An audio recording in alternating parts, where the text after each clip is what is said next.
Assalamualaikum warahmatullahi wabarakatuh. Perkenalkan, nama saya Raffi Adyatma Sukanto dengan NPM 233040147. Saya membuat video ini untuk menjawab soal-soal UTS berikut.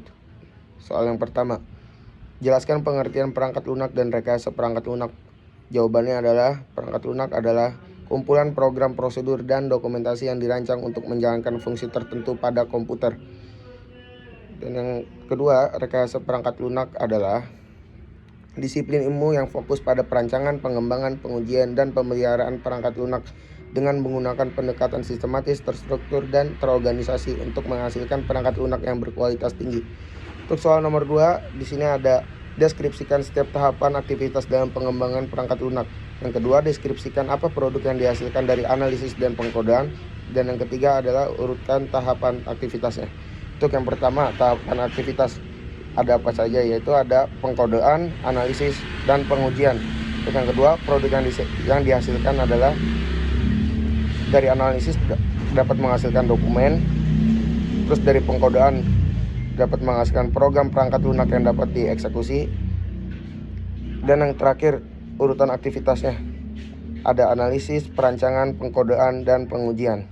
Soal nomor 3, jelaskan atribut kualitas perangkat lunak, yaitu reliability dan efisiensi, serta berikan contohnya. Jawabannya yang pertama ada reliability atau biasa disebut dengan keandalan. Kemampuan perangkat lunak untuk menjalankan fungsi yang diinginkan secara konsisten dalam kondisi tertentu tanpa gagal. Contohnya sistem ATM yang selalu dapat memproses transaksi tanpa kesalahan. Terus yang kedua ada efisiensi. Kemampuan perangkat lunak untuk menggunakan sumber daya CPU memori secara optimal selama beroperasi. Contoh, aplikasi ponsel yang hemat baterai dan tidak membebani memori. Di sini ada soal nomor 4 dengan pertanyaan, pilih model proses yang dapat menangani perubahan kebutuhan pengguna yang dinamis dan jelaskan alasannya. Jawabannya adalah model proses yang cocok adalah Agile model. Alasan Agile memungkinkan perubahan kebutuhan pengguna ditangani dengan iterasi pendek, interaksi langsung dengan pengguna, dan pengembangan secara bertahap. Ini sangat cocok untuk lingkungan yang dinamis dan sering berubah. Soal nomor 5, pertanyaannya adalah jelaskan fungsi dari aktivitas umbrella dan SCM. Jawabannya, aktivitas umbrella, aktivitas pendukung dalam pengembangan perangkat lunak yang mencakup manajemen risiko, jaminan kualitas, dan konfigurasi perangkat lunak.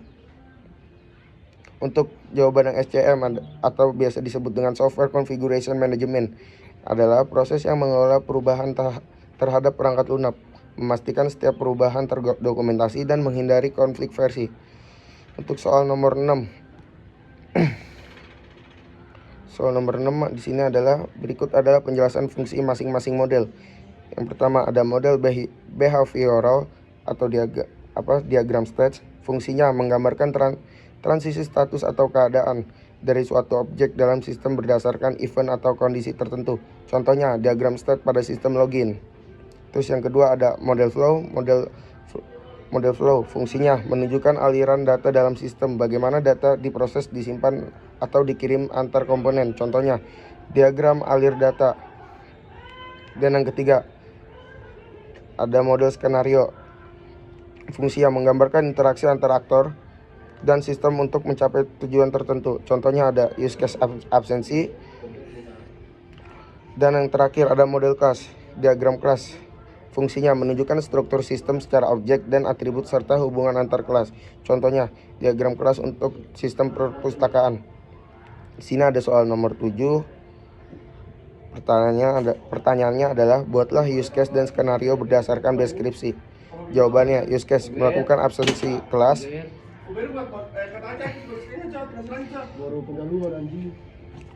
Dan yang terakhir ada soal nomor 8. Deskripsikan istilah-istilah yang ada di bagian lanjutan dalam ISRS. Jawabannya, yang pertama ada fungsional, kemampuan perangkat lunak untuk menjalankan fungsi yang dibutuhkan. Yang kedua ada external interface, yaitu interaksi perangkat lunak dengan sistem atau perangkat lainnya. Yang ketiga ada performance, kecepatan dan efisiensi perangkat lunak dalam memproses data. Dan yang terakhir, yang keempat, atribut, karakteristik khusus perangkat lunak yang mengaruhi kualitasnya. Sekian dari saya, kurang lebihnya mohon maaf. Billahi taufiq wal hidayah. Wassalamualaikum warahmatullahi wabarakatuh.